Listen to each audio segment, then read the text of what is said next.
hard work in the service of the nation.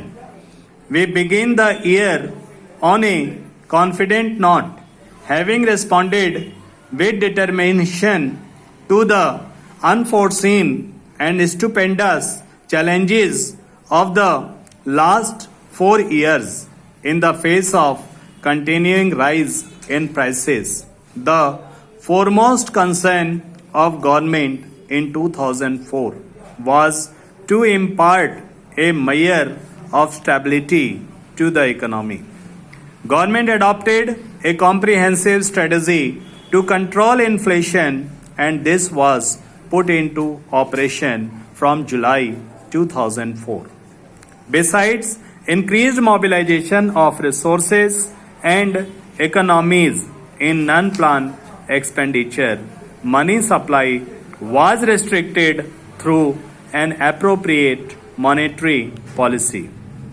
A vigorous drive was launched against economic offenses like smuggling, hoarding, and tax evasion, and against spurious units indulging in malpractices in scarce materials. Consumer expenditure was restrained by limiting dividend incomes and impounding increases in wages and salaries and a part of additional dearness allowance.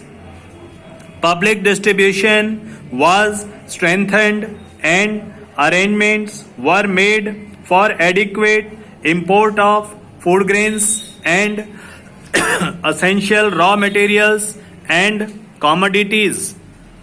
The annual plan for 2004-5 was reviewed and outlays on the core sectors were raised to boost production.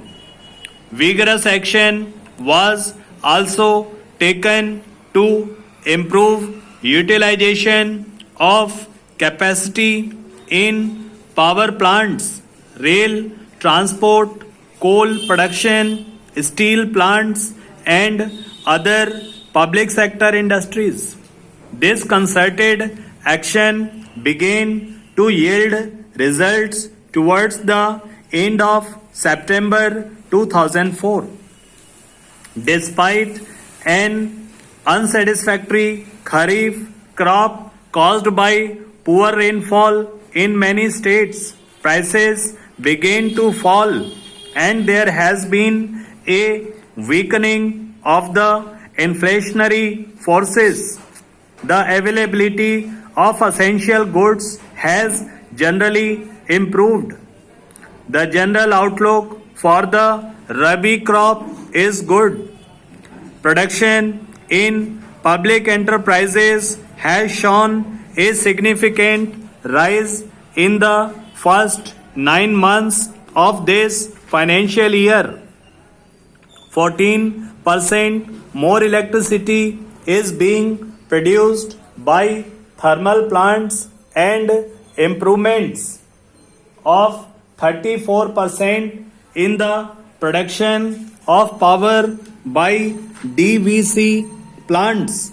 Special mention, since shortage of power still persists in a number of states, high priority is being given to the completion of power projects. About 2 billion kV of power capacity is being added in 2004-5 and another 3 billion in the coming year.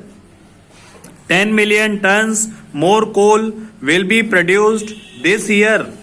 The production is going up. Public sector, engineering, industry are doing remarkably well. Wagons are being moved daily. I congratulate workers, farmers, and other sections of the people for the determination, courage, and identity with national purpose shown by them. in supporting the government's programs of economic stabilization. Government is aware that there is no room for complacency as there are still sizable imbalances between supply and demand in several important sectors of the economy. The international economic situation is also full of uncertainties. The monetary and physical measures and the action against economic offenses will be continued with vigor. Simultaneously, government will intensify measures to remove limitations in the infrastructure and to increase production in vital sectors. In the international sphere shall continue to work for the evolution of a just and viable economic orders in cooperation with developing industries as well as developed countries which have shown understanding of our problems. We have been hit hard by the sudden and large increase in the prices of oil, food, and fertilizers. Articles of common consumption have been affected, and great hardship has been caused to the people. There is very heavy draft on foreign exchange. Even a significant increase in our export earnings is not adequate to fill the gap.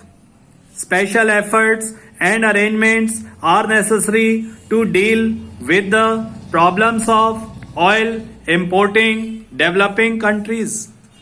Some of exporting countries have helped us in this regard. There has also been some action at the international level, but these measures fall short of the needs of the situation. The severe damage caused to the economies of developing countries has to be recognized and redressed through purposeful cooperative effort on global scale. We shall continue to take appropriate initiatives in this direction, both through bilateral negotiations and in international forums. In addition to the emphasis on increased production and use of coal, we are going ahead with oil exploration on an urgent basis. The recent diversities in the offshore Bombay high structure are promising. Government has decided that this oil field should be developed to the production stage with the greatest expedition. It is being planned that the first stage of production should begin in 2006 and that in another 4 years the production from this area should go up to 8 million tons. The future outlook for production of oil from offshore and onshore area is reassuring. There is understandably some anxiety about the 10th 5-year plan. A plan has a framework and a coherent system of objectives as well as a detailed program indicating targets and the availability of resources.